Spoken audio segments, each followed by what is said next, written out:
ನಮಸ್ಕಾರ ವೀಕ್ಷಕರೇ, ಇವತ್ತು ನಾನು ಮಾಡ್ತಾ ಇರೋವಂಥ ರೆಸಿಪಿ ಅವಲಕ್ಕಿ. ಬನ್ನಿ ಅವಲಕ್ಕಿ ಮಾಡೋದಕ್ಕೆ ಏನೇನು ಬೇಕಾಗುತ್ತೆ ಅಂತ ನೋಡ್ಕೊಳ್ಳೋಣ.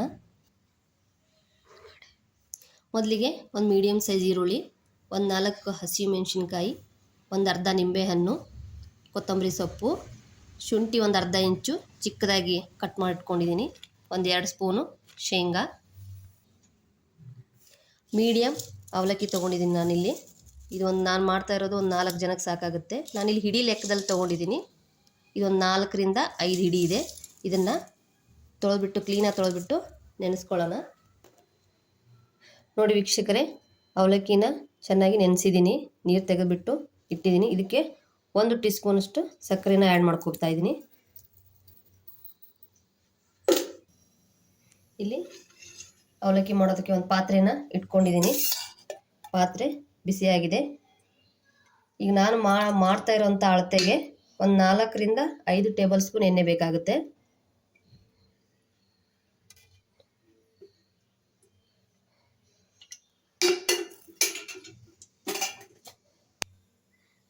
ಎಣ್ಣೆ ಬಿಸಿಯಾಗಿದೆ.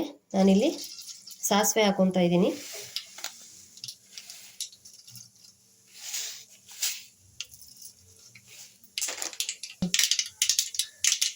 ಸಾಸಿವೆ ಸಿಗ್ತಾ ಇದೆ.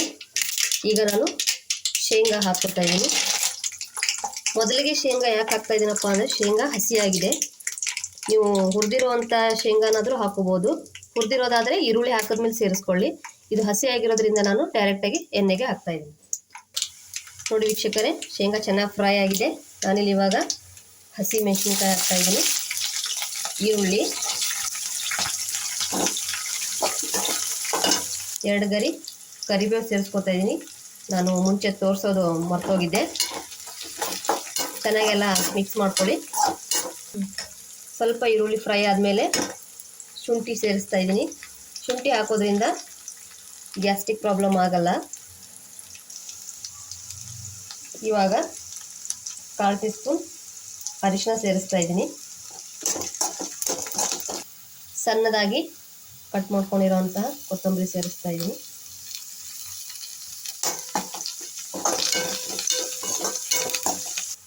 ಇವಾಗ ರುಚಿಗೆ ತಕ್ಕಷ್ಟು ಉಪ್ಪು ಸೇರಿಸಿ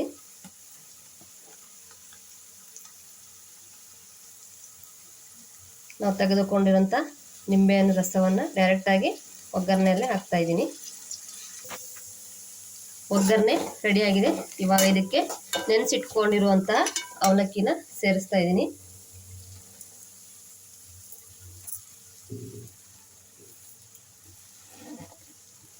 ಅವಲಕ್ಕಿನ ಸೇರಿಸ್ಬಿಟ್ಟು ಚೆನ್ನಾಗಿ ಮಿಕ್ಸ್ ಮಾಡಿ. ನೋಡಿ ವೀಕ್ಷಕರೇ, ಇವಾಗ ಅವಲಕ್ಕಿ ಚೆನ್ನಾಗಿ ಮಿಕ್ಸ್ ಆಗಿದೆ. ಬನ್ನಿ ನಾವು ಇವಾಗ ಸರ್ವಿಂಗ್ ಪ್ಲೇಟ್ ಹಾಕ್ಕೊಂಡು ಸರ್ವ್ ಮಾಡೋಣ. ನೋಡಿ ವೀಕ್ಷಕರೇ, ಬಿಸಿ ಬಿಸಿಯಾದಂತಹ ಬೆಳಗಿನ ತಿಂಡಿಗೆ ಅವಲಕ್ಕಿ ರೆಡಿಯಾಗಿದೆ. ನೀವು ಮನೆಯಲ್ಲಿ ಟ್ರೈ ಮಾಡಿ ಹೇಗಾಗಿದೆ ಅಂತ ಕಮೆಂಟ್ ಸೆಕ್ಷನಲ್ಲಿ ತಿಳಿಸಿ. ಪ್ಲೀಸ್ ಕಮೆಂಟ್ ಮಾಡಿ, ಶೇರ್ ಮಾಡಿ, ಲೈಕ್ ಮಾಡಿ ಹಾಗೂ ಸಬ್ಸ್ಕ್ರೈಬ್ ಮಾಡಿ. Thank you.